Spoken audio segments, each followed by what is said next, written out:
Hi everyone, welcome back to Physics 2. We're going to start a new chapter on electromagnetic induction. And this chapter has 4 sections. We're going to cover all 4. And to start off, we're going to kind of introduce the idea of electromagnetic induction and why it's important. And so electromagnetic induction is important because electromagnetic induction creates alternating currents, okay? We use alternating current circuits to power certain devices, okay? Devices like light bulbs,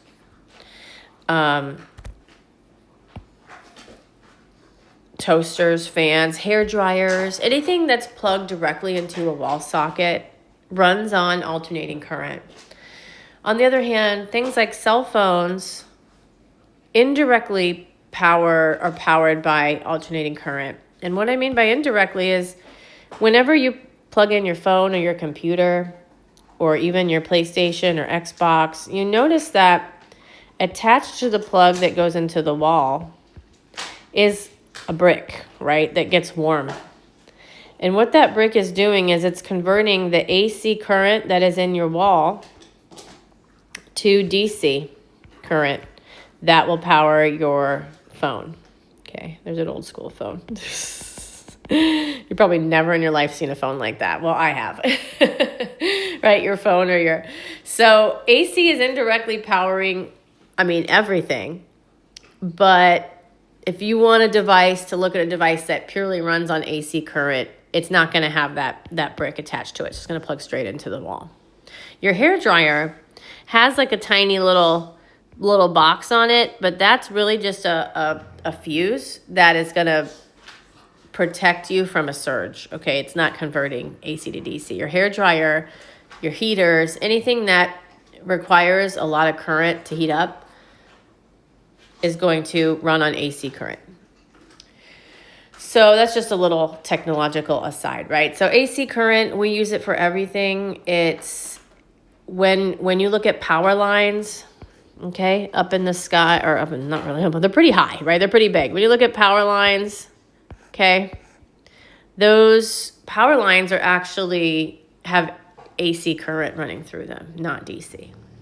So anyway, AC current is important, and at the end of this chapter, we're going to explain how AC currents are generated, but we're going to do a bunch of stuff before that. So let's talk about this idea of an induced field. What's an induced field? What does that mean? Well, what if I told you that a magnetic field that is changing in a region of space produces an electric field, okay? In other words, a changing magnetic field produces a changing electric field, like out of thin air, all right? It's pretty incredible. So we're going to dive into that idea, okay? Magnetic fields that change, either their magnitude or maybe the flux changes, that change will produce an electric field out of thin air, okay? Kind of like magic. These induced electric fields have special properties, okay? They're different than the electric fields that we talked about in chapter 16. The only way that they're different is their direction. So remember, in chapter 16, positive charges produced electric fields, that point, away, negative, toward, right? Okay, and these field lines were straight. The induced electric field created by a changing magnetic field, it's going to not be straight, it's going to be in a loop shape. Kind of like how magnetic fields due to straight wires were in a loop shape as well, okay? So this electric field is going to have a loop shape. And that's really the only difference, right? A positive charge is still going to move along the electric field direction in the same way as here, right? Positive charge is going to move along the electric field direction away from another one, right? So the behavior is the same, but the E field is actually in a curved direction. That's the only difference. And this induced electric field, is what's going to create a force on those charges and get them to move and generate a current. And so most of the electric current used in our technological world is produced by changing magnetic fields. Here's an example. A wind turbine, okay? This is an electric generator. And the way that this works is the wind produces a force that gets these turbines to move around in a circle, right? Spin around. And what are those turbines spinning exactly? Well, in this little housing here, there's a magnet. And it's spinning around a magnet, causing a changing magnetic field. That changing magnetic field, as you now know, produces a changing electric field. And that changing electric field makes a current. So that current goes down into the wiring that connects all of these and goes to, the power distribution center. Okay, so the wind drives that changing magnetic field and creates a changing electric field that produces a current. We can also use electromagnetic induction for medical purposes, okay?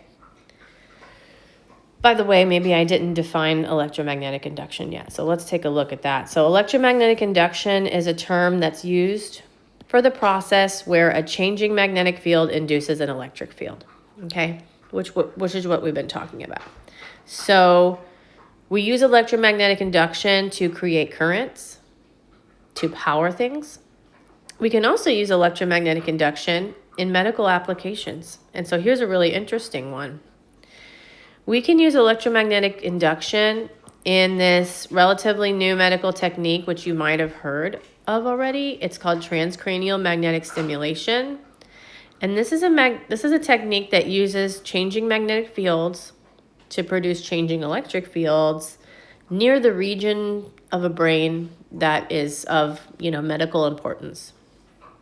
And this is a way to stimulate electrical activity in the brain without sticking electrodes to your head, okay? Or even worse, drilling them in through the skull, right? We don't want to do that.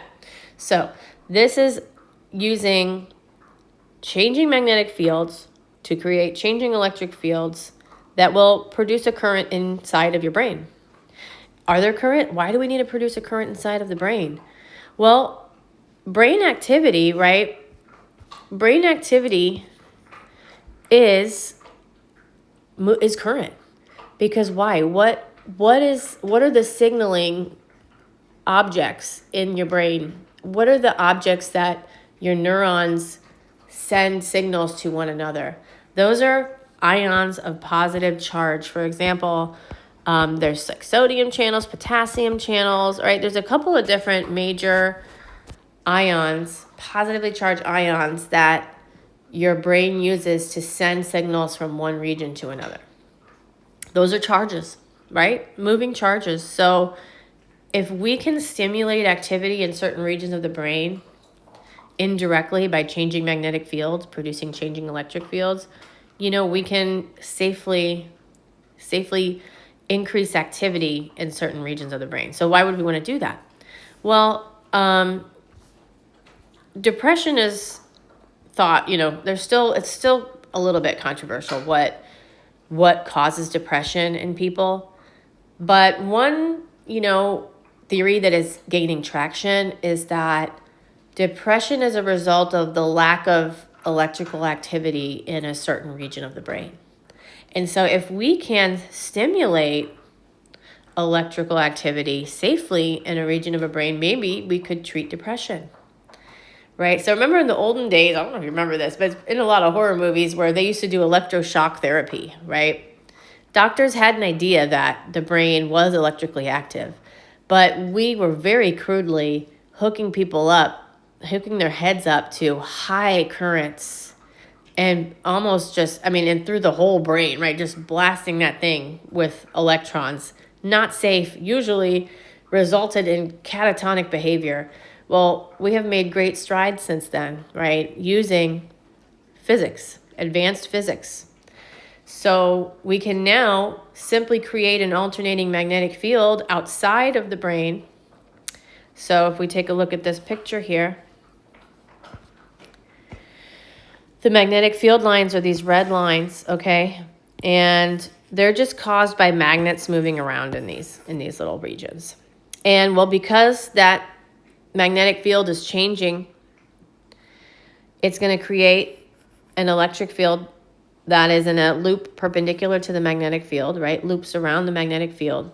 And those loops will extend into the brain area and stimulate a certain region of the brain, okay, without needing to put little electrodes on anything, okay, or even worse, doing a lobotomy and just like, or just doing shock therapy, right? So, and then what you can do is you can move this thing around and you can target a certain area of the brain, okay, and it's all because alternating magnetic fields produce alternating electric fields, and those electric fields will pick up those charges and give them a force, right? Those little sodium ions or potassium ions, and give them a force and move them along the electric field direction, okay?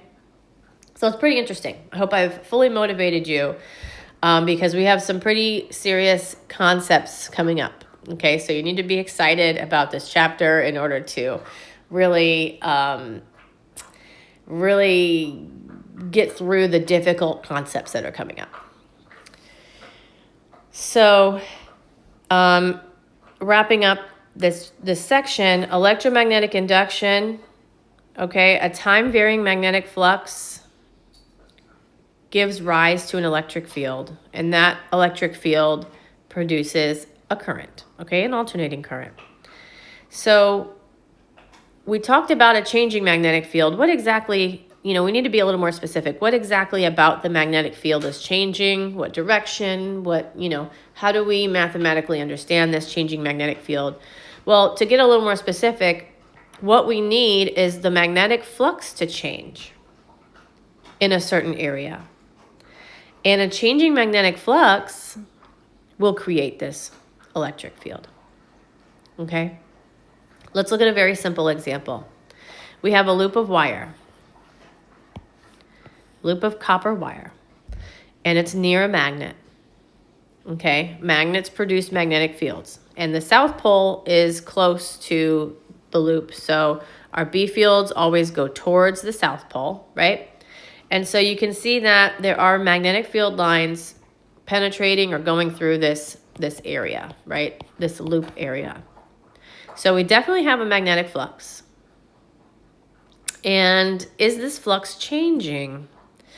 Well, if we bring this loop and push it close to the magnet, stronger B fields will go through the loop, right? Because the closer you are to a magnet, the more strongly you will feel the magnetic field, right? Because the magnetic field of a magnet varies with distance. For example, if a wire is producing a magnetic field, right, the magnetic field value is inversely proportional to distance. So the closer you are, the smaller the R, the larger the field.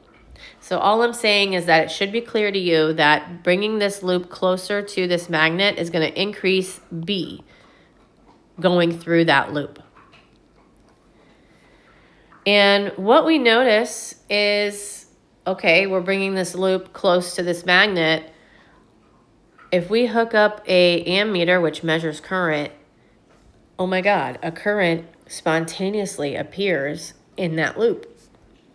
That's amazing, right? Current from nowhere. This loop is not hooked up to a power supply. This loop is not hooked up to a battery. A current is appearing in this loop, floating in space, simply because we are changing the flux through the loop, okay? So a current is created in that loop because the magnetic flux, remember what flux means? It's field lines through an area. That magnetic flux is changing as we move the loop toward the magnet.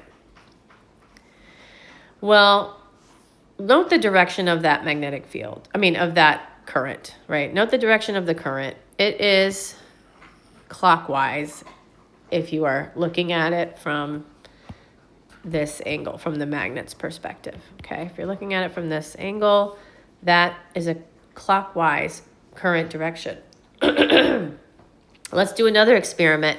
Let's take that same configuration and move the loop away. What are we doing? We're decreasing the flux through that loop.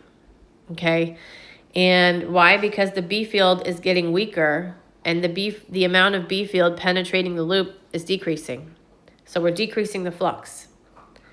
And what you'll notice is that the current has changed directions, and it is now counterclockwise as viewed from this orientation. Okay? So the charges flow in the opposite direction. And so what we can do is we can summarize those two pictures. When the magnetic flux increases, we're increasing the magnitude of B, we get a clockwise current, okay? And when the magnetic flux decreases, we get a counterclockwise current. So this is kind of how we start a new physics idea, right? Is we just observe, we just write down some observations and hope that we can connect the pieces after that. Okay, so we're just observing what happens when you bring a loop of wire close to a magnet and pull it far away from a magnet, okay? So we get a current flowing, and then it flows in an opposite direction depending on if we're bringing the loop close to or far away. So we can also verify this using what we learned in chapter 19. Okay, this direction of the current. We can verify this direction of the current. So let me erase this and I'll bring that back up. Let's take a look at these two situations from the side view. Okay, so the loop is perpendicular to the plane of this paper. So the loop is like here, right? But we're just seeing the, the cross-sectional area of part of the loop. And because the South Pole is facing the loop, the B fields are going to be pointing this way. And we know that force that a moving charge feels due to a magnetic field is QVB sine theta, where the direction is given by the right-hand rule. And so what you do is you point your fingers in the direction of V, and then you're going to curl them into B. Okay, so my fingers in the direction of V here. I'm going to curl them into B, and the thumb of my right hand is going to point into the page. So you can see that the force direction on the top of the loop is into the page. What about down here at this part of the loop? Well, in order to curl V into B, I have to turn my hand around, and my thumb will point out of the page. So what you can see is that we have a force on the charges in the copper loop, pushing the charges into the page and pulling them out of the page here, okay? And if we draw that, that's the current going this way, which is what we saw, right? If we're looking at it from this way, that's the clockwise direction. Okay, so it confirms using what we know from chapter 19, we can confirm the observation. So we can do the same confirmation when we pull the loop away from the field, because now our velocity direction has flipped. And you can see changing the velocity direction changes the direction of the force on the top and the bottom of that loop. So we're going to get a current flowing in the counterclockwise direction.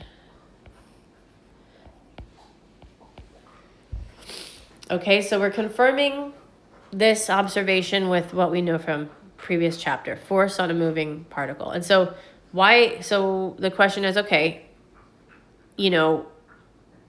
we have this current loop, this loop of copper wire, not hooked up to anything. How are we getting those charges to have a velocity? Well, we're simply, right, if we're moving this loop the charges will have a velocity because we're making that loop move around. Okay, so that's the idea here. So magnetic forces only act on moving charges. And because the loop is in motion, right, when we're moving it toward and away the magnetic field, this EMF or voltage that's produced is going to be called a motional EMF. Okay? Motional EMF is a voltage, and voltages, as we know, create currents, right? V equals IR, right? A voltage across a part of a circuit will get current to move through that circuit. So let's look at this same picture, the loop and the magnet, another way. Okay, what if instead we move the magnet toward and away from the loop? Well, what happens, long story short, is you still get a current flowing through that loop. Okay, you still get a current flowing through that loop. So let's look at the direction of the current. So if I'm moving the magnet toward the loop, I am increasing the flux because the strength of the magnetic field going through the loop is getting larger because they're getting closer together. And so the current is still going to move clockwise. And if I'm pulling the magnet away, I'm decreasing the flux by decreasing the field lines, and I'm going to get the counterclockwise current that I saw before. Okay? So these match up, even though I'm not moving the loop anymore. And so if we want to explain this using chapter 19 force, well, we can't. We can't because the velocity of the loop is 0, right? So then F equals QVB sine theta is going to be 0 because, so then what the heck is moving these charges around and creating a current? Right? Whoa, what? Right? There's no force. How are these charges moving around? That's the magic. That's the magical physics right there. Okay? This is showing you that, this is proving to you that an induced current can be created by a changing magnetic field. Okay?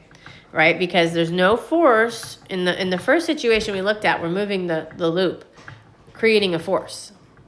In this second situation, we're moving the magnet, so the velocity of the loop is 0, but we still get this current. And that is illustrating to you the difference, right? The difference of the, physically where this current comes from in the two situations. So we're going to call this one induced EMF. Okay, so we had motional EMF, which means we're moving the object that carries the current. Induced EMF means that the object that carries the current is not moving, but there's still a current being induced because we're changing the flux, right? The changing flux induces the electric field, which induces the current. So, this is basically a situation of electromagnetic induction. Although these experiments are different, right? We move a loop in figure 22 and we move the magnet in figure 23. They both have the same result. The same EMF appears in the loop, right? The same current appears in the loop. Clockwise for increasing flux, counterclockwise for decreasing flux. So they're both actually identical, okay? And we can treat them identically. So we're going to describe both of these cases in terms of a single equation. And before we define that equation, let's get into magnetic flux. Let's refresh our memory of how to calculate a flux, okay, whether it be electric or magnetic. So magnetic flux is going to be defined the same way as electric flux, except we're replacing electric field with magnetic field. And so magnetic flux phi B is going to be the area of the loop times the perpendicular component of the magnetic field. In other words, AB cosine of the angle between A and B. Okay? Same as electric field. It's going to have the same properties. It's going to be a positive flux if B is along the same direction as the area vector. It's going to be a negative flux if A is 180 degrees from the magnetic field vector. And that's because cosine of 0 is 1 and cosine of 180 is negative 1. Okay. And then, of course, this theta angle must be the angle between A and B. It's not going to be this angle, okay, or some other angle. It's going to be the angle between A and B. So, what we're noticing in those figures, 23 and 20.3 and 20.2, is that there is an EMF in the loop and thus an induced current in the loop whenever the flux is changing. Okay, so that's what we were noting. That's what was changing in those situations, was the flux through the loop, right? The amount of B field going through the area of the loop. So the flux is what was changing and creating that EMF, induced EMF. And so this observation, now that we're connecting it with magnetic flux and magnetic flux change, this observation is called Faraday's law of induction. Okay, and Faraday's law of induction tells us that a changing flux produces a current in the loop. And so let's take a look at that picture again. This is 20.2. Okay, so the flux now is what's changing in this situation.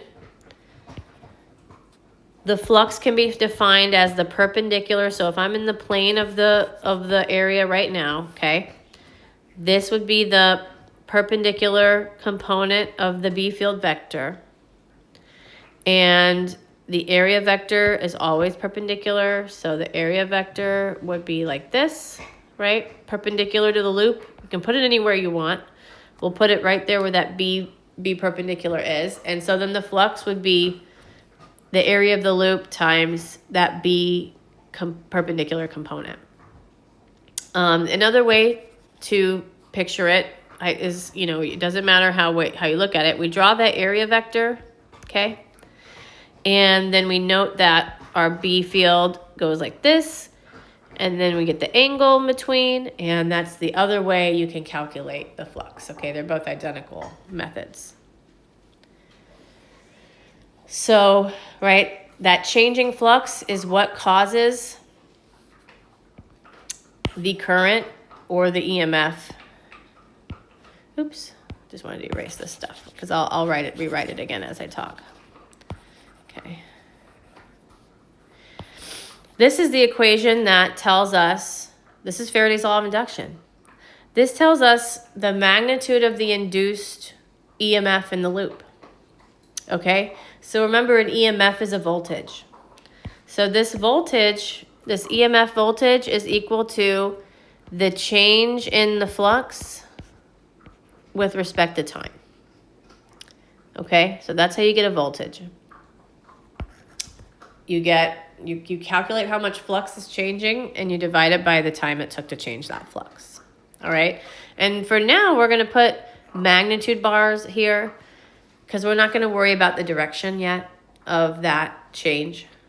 So we're going to deal with that in the next section. Okay, but for now, when we're working with flux and calculating EMF or voltage, we're just going to consider the positive value.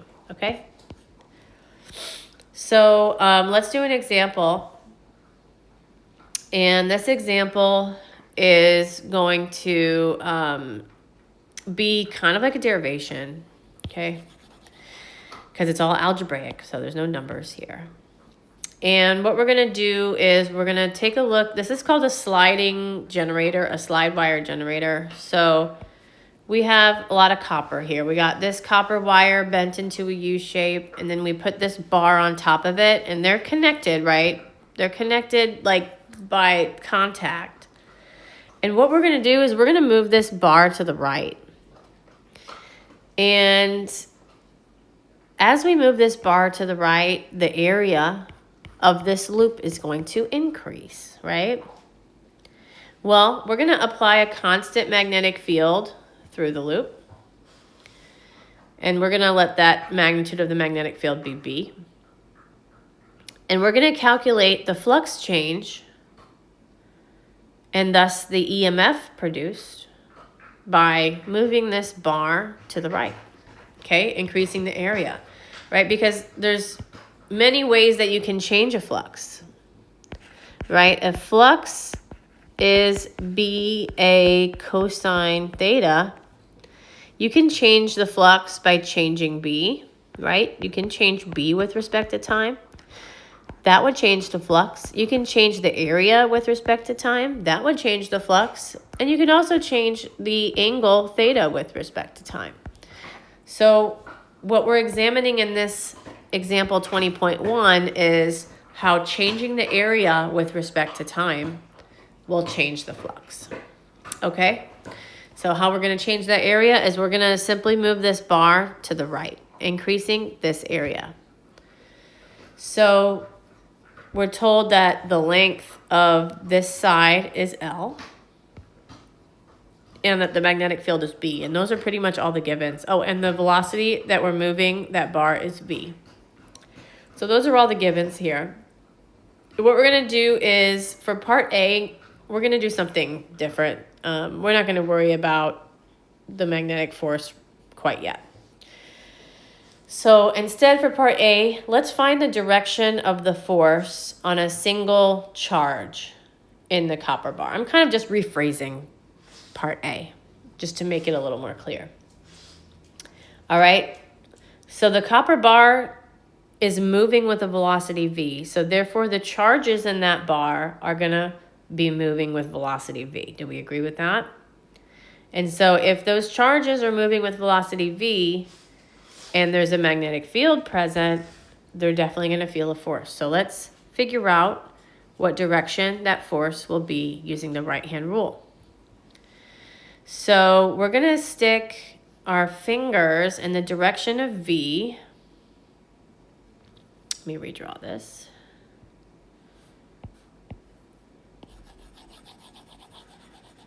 Okay. We're going to stick our fingers in the direction of the velocity, which is to the right. And we need to curl it up into B. Okay, B is pointing up. So in order to do that, this has to be the palm of my hand, right? The palm is here. And so to curl my fingers up into B, my thumb, not there, right? My thumb will need to be right here. There we go.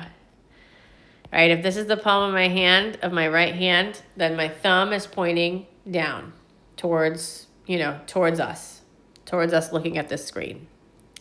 Okay, and so in this picture, right, this is a three-dimensional picture. So my fingers are pointing this way, and I'm curling them up into B. In order to do that, my thumb must be pointing this way. This direction right here, okay? And so the force of the charges in that bar is gonna pull those charges down, and then they'll connect to this bar and connect here and go this way. So this is gonna be the direction of the current. And that's because the force that those charges feel on this copper bar is pointing down the bar. Okay, so if we draw it, let's draw this in 2D. Okay, if we draw this in 2D,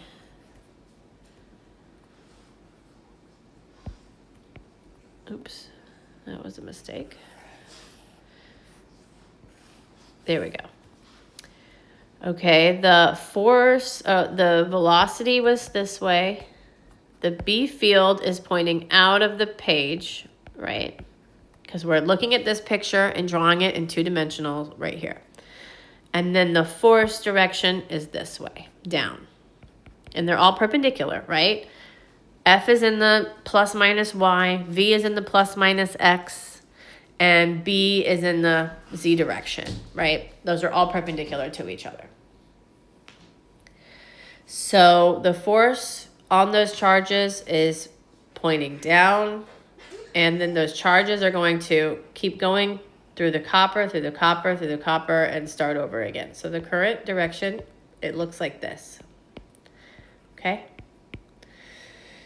So we used our right-hand rule to find the force direction. We're convinced that the current is moving that way using chapter 19 stuff.